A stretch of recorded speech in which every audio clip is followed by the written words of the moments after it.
இந்த ஸ்கிரிப்டை எழுதியிருந்த விதம் வந்து ஒரு காமெடி படம்னாக்கா லைக் வலிந்து எதையாவது சொல்லி நம்ம சிரிக்க வச்சிடலாம் அப்படிங்கிற போக்குல இருந்து ஒரு ஒரு இண்டிவிஜுவலோட லைஃபை, ஒரு குடும்பஸ்தனோட லைஃபை இப்படி சொல்றதன் மூலமா ஒரு ஹியூமர் பிறக்க முடியுமா? ஏன்னா அது வந்து ஒரு பெரிய பகுதி தான்.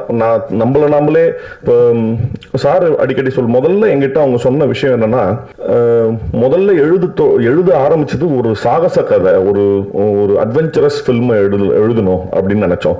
சரி, என்ன அட்வென்ச்சர் எழுதலாம் அப்படின்னு பார்க்கும்போது ஒரு மலையில இருந்து தங்கத்தை திருடிட்டு வர்றது, கொள்ளையடிக்கிற மாதிரியான படம் எழுதலாமா, கவுபாய் ஃபில்ம் எழுதலாமா, ஆக்ஷன் அட்வென்ச்சர் எழுதலாமா அப்படின்னு யோசிச்சு ஒரு லெவலுக்கு அப்புறம் சலிச்சு இன்னைக்கு தேதிக்கு ஒரு குடும்பத்தை நடத்துறதே பெரிய அட்வென்ச்சர் தான், அதை எழுதுவோம் அப்படிங்கிற மாதிரி பேசி அத ரொம்ப ரொம்ப சரிவர ரொம்ப தட்டையான ரைட்டிங்கா இல்லாம ஒரு சராசரியா 25,000 30,000 வாங்குற ஒரு குடும்பஸ்தனுக்கு இன்னைக்கு பொங்கல் முடிஞ்சிருக்குன்னா வீட்டில் எல்லா சொந்தக்காரங்களும் வந்திருக்காங்களா, அவங்களுக்கு துணிமணி எடுத்து கொடுக்கணும், நிறைய விஷயங்களுக்கு காசு ஸ்பெண்ட் ஆயிடும். அடுத்த இந்த 15 நாள் என்ன பண்றதுன்ற உட்கார்ந்து தென்னையில உட்கார்ந்து இருக்கிற ஒரு மனநிலைமைய ரொம்ப தத்ரூபமா எடுத்து காமிக்கணுங்கிறதுக்காக எழுதப்பட்டது. பட் அந்த அந்த உணர்வு வந்து எனக்கு பயங்கரமா ரொம்ப எப்படின்னா படிக்கும்போது எப்படி இருந்ததோ அன்னைக்கு செட்ல போயிட்டு மற்ற நடிகர்கள் அதே மாதிரி அந்த செட்ல இருந்த சமயத்துல இந்த சிச்சுவேஷனை நீ ஃபேஸ் பண்ணுனா என்னால ரொம்ப ஈஸியா ரொம்ப ரொம்ப பதட்டத்தோட அவங்களோட மனநிலைமையை உணர முடிஞ்சது. நிச்சயமா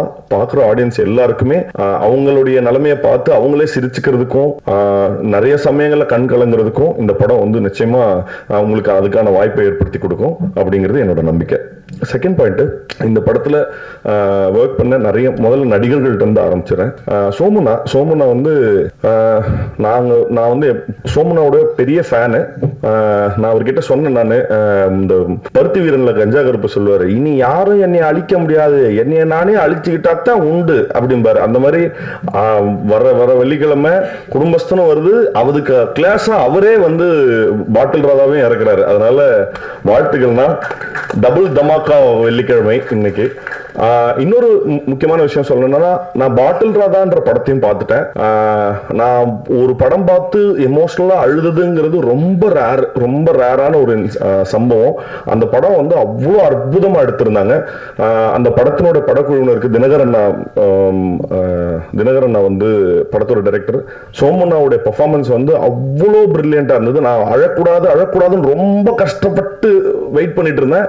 எனக்கு நல்லா தெரியும் கேமராவை அப்படி திருப்பும் போது அங்க சோமண்ணா சிரிக்க போறாரு, சிரிச்சுட்டா நான் அழுதுருவேன்னு தெரியும். திரும்பும் போது சோமண்ணா சிரிச்சது கப்புன்னு பயங்கரமா அழுது வந்துருச்சு. வாழ்த்துக்கள்னா, ரொம்ப எக்ஸ்ட்ராடினரி பெர்ஃபார்மன்ஸ்.